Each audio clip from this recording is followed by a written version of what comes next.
जय हिंद दोस्तों। मित्रों, मैं अपने वीडियोज में जिन किताबों से जानकारी लेता हूँ उन किताबों की लिंक आपको यहाँ पर मिलेगी। वो किताबें आप फ्लिपकार्ट और मिंत्रा से सीधे अपने घर तक जिस भी कोने में हो वहां पर मंगवा सकते हो। तो कोलंबिया विश्वविद्यालय से 2 डिग्रियां प्राप्त करने के बाद बाबा साहब अम्बेडकर की लंदन यूनिवर्सिटी से अर्थशास्त्र की सभी डिग्रियां प्राप्त करने की महत्वाकांक्षा पैदा हुई थी। इन सभी डिग्रियों को हासिल करने के लिए 2 साल तो जरूर लगेंगे। इतने समय में लॉ की पढ़ाई की जाए और बैरिस्टर होकर बड़ौदा संस्थान ने जो स्कॉलरशिप दी थी उन एहसानों को चुकाने के बाद हम स्वतंत्रपने वकीली कर पाएंगे। इसी के साथ सामाजिक कार्य कर सकते हैं और किताबें भी लिख सकते हैं।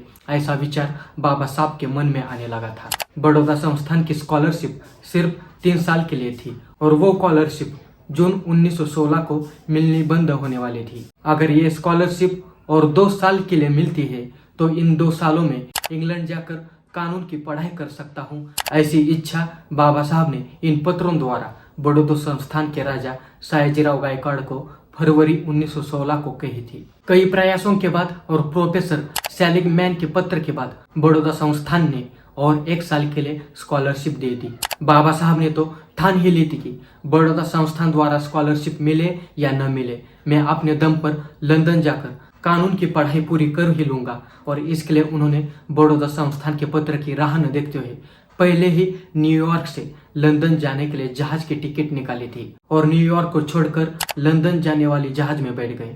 तीसरे वर्ग में बैठकर बाबा साहब लिवरपूल बंदरगाह पर 1916 में पहुंच भी गए।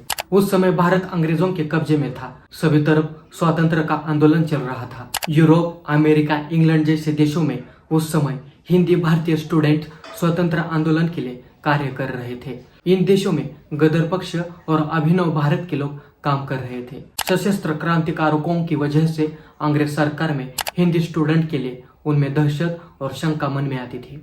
इसी कारण भारतीय विद्यार्थियों पर स्कॉटलैंड, इंग्लैंड की गुप्त पुलिस कड़ी नजर रखती थी। बाबा साहब जैसे ही लिवरपूल बंदरगाह पर उतरे वैसे ही 4 स्कॉटलैंड गुप्त पुलिसों ने उन्हें घेर लिया।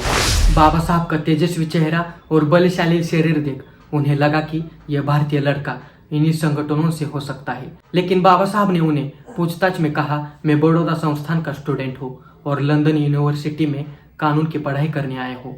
फिर भी पुलिस को यकीन नहीं हुआ। फिर बाबा साहब अम्बेडकर जी ने उनके पास जो परिचय पत्र थे उन्हें उन पुलिसों को दिखाया। उन पत्रों को देखने के बाद डॉक्टर बाबा साहब अम्बेडकर जी के शरीर पर जितने भी कपड़े पहने हुए थे उन्हें उन पुलिसों ने चेक किया। फिर उन्होंने बाबा साहब को अपना शूज निकालने को कहा। बाबा साहब ने शूज निकाल कर दिया तो उन्होंने उस शूज को अंदर बाहर से ठीक से चेक किया। बाबा साहब की ठीक से तलाशी लेने के बाद उन्होंने बाबा साहब को आगे जाने दिया। लंदन यूनिवर्सिटी के अर्थशास्त्र के प्रोफेसर एडविन कैनन के लिए बाबा साहब अम्बेडकर जी ने कोलंबिया यूनिवर्सिटी के प्रोफेसर सिगर को एक पत्र लाया था। वो लाया हुआ परिचय पत्र देख लंदन यूनिवर्सिटी के प्रोफेसर एडविन कैनन पत्र देख दंग रह गए थे, क्योंकि उस पत्र में लिखा था, भीमराव अंबेडकर का अर्थशास्त्र का ज्ञान किसी प्रोफेसर से भी बड़ा है। ऐसा उस पत्र में लिखा था। प्रोफेसर एडविन कैनन ने तुरंत बाबा साहब को कुछ प्रश्न पूछे तो वे भी दंग रह गए। सच में बाबा साहब का ज्ञान अचंभित करने वाला था। प्रोफेसर को सच में पता चला कि भारत का यह लड़का किसी प्रोफेसर से कई गुना ज्ञानी था। तो इस तरह मित्रों, बाबा साहब अम्बेडकर जी ने अपने ज्ञान से अमेरिका से लेकर इंग्लैंड के प्रोफेसर्स को भी प्रभावित किया था। इस कारण आज दुनिया की सबसे नामांकित यूनिवर्सिटी कोलंबिया यूनिवर्सिटी में बाबा साहब के बारे में वहाँ के स्टूडेंट को पढ़ाया जाता है। आज अमेरिका, इंग्लैंड, यूरोप की यूनिवर्सिटी में बाबा साहब की मूर्तियां तो है ही, लेकिन उनके बारे में पढ़ाया जाता है। हंगेरी देश में तो बाबा साहब अम्बेडकर के नाम से स्कूल भी है। इसी कारण बाबा साहब अम्बेडकर जी को सिंबल ऑफ नॉलेज कहा जाता है। तो इस सिंबल ऑफ नॉलेज चैनल को जरूर सब्सक्राइब करें। ज्वाइन बटन के जरिए आप इस चैनल के सदस्य बन सकते हैं। अगर ये वीडियो पसंद आया हो तो इस वीडियो को लाइक जरूर करें। चलो मिलते अगले वीडियो में।